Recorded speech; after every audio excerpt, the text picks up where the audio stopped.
Hello everyone, this is Kevin D. Rodriguez, film critic of iCritic.net, and I know it's been a while since I made a video. I'm going to start uploading more, but I wanted to comment on this. This is a story that definitely made me want to come out of retirement, so to speak, and start uploading or commenting on news stories again, so to speak. And I'm doing it because, here's the thing. There were a lot of people, and I mean a lot of people, who were happy about Disney buying Fox. I was not. I believe that is about as close to a monopoly as you can get. And I did not think them gaining control of all the cable channels, Hulu, and all the Marvel movies was honestly worth it just to have the Fantastic Four back in the MCU. Especially since The Incredibles is already the Fantastic Four movie we all deserve, and we don't need another one. That's the good one. I don't know why people insist on having a Fantastic Four movie. They've never been good, but, you know, whatever. Anyway, one of my biggest concerns, along with other people, well, I had a lot of big concerns, but one of the big entertainment concerns, I should say, is what about like R-rated Logan and Deadpool? Because I said they are not going to be making R-rated superhero movies. Like Bob Iger and Kevin Feige have been very, very adamant about how there will never be an R-rated superhero movie that they themselves make. Now they've bought a few of them, and they're like, well, we are going to still keep in production. We're like, oh, yay. And I'm like, no, guys, they're not going to do that.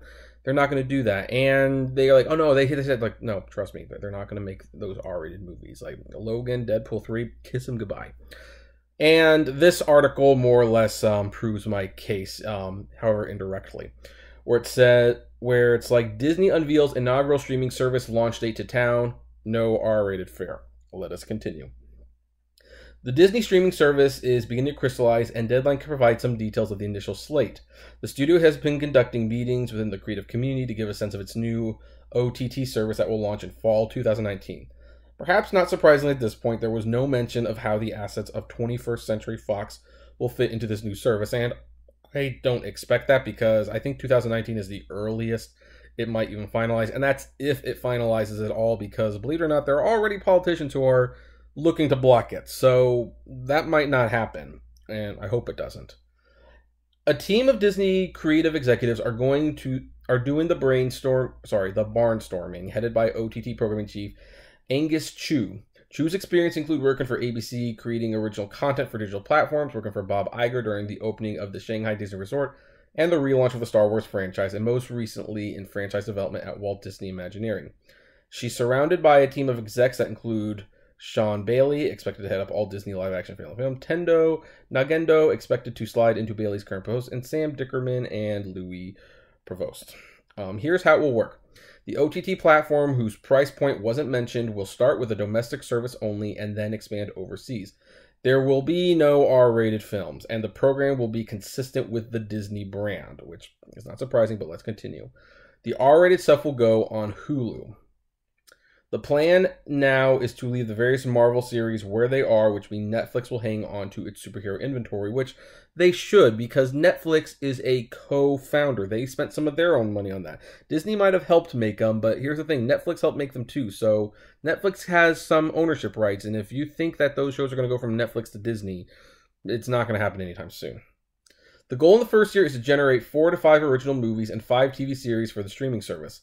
Latter will cost between $25 to $35 million for 10 episodes, but an exceptionally ambitious series could have a budget cap of $100 million for that 10-episode season.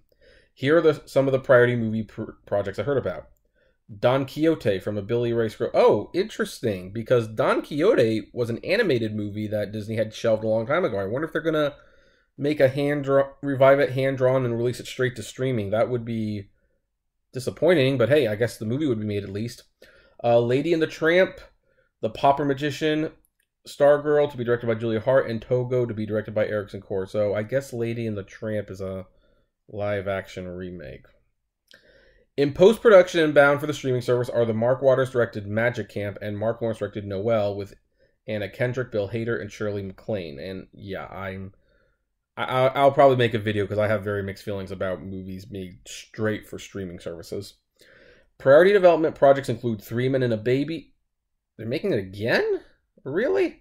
Sword in the Stone and Timmy Failure, the latter which has Spotlight director Tom McCarthy in the creative mix. Well, Tom McCarthy deserves better than the Sword in the Stone. On the TV side, the inaugural streaming site slate includes High School Musical, an animated Monsters, Inc. series, a Marvel live-action title, and a Star Wars branded title. So that's pretty much it. Wait, how's my... Oh, geez. It freaked out a little bit. Was that it? Yeah, that was it. Okay, so here's the thing. I'm not surprised that there's no R-rated fare on this Disney streaming service. And yeah, they did say it's going to go to Hulu. So that's something. But here's the thing. That Disney makes superhero movies for families. Families make up the vast majority of the bulk of the superhero money. As successful as Deadpool and Logan were, they still are not as successful as some of the Spider-Man movies and Avengers. And this is the marquee streaming services where all the superhero movies are probably going to go. And Disney will not want R-rated superhero movies on that service. If they have to start segregating, like, oh, we can have all the X-Men movies except for these 4. They have to be over here. I mean, on one hand, that's kind of genius. I mean, that kind of forces the superhero fans to subscribe to 2 services to get their entire collection. But it also... it doesn't look good. So I personally think this is like a sign that we might get Deadpool 3, maybe, because it's kind of in pre-production. But I would say within 5 years, you will not see any R-rated superhero movies. None whatsoever. At least none from Disney. And then I guess we're going to have to go to Warner Brothers and see if they make an R-rated Catwoman movie. Joy.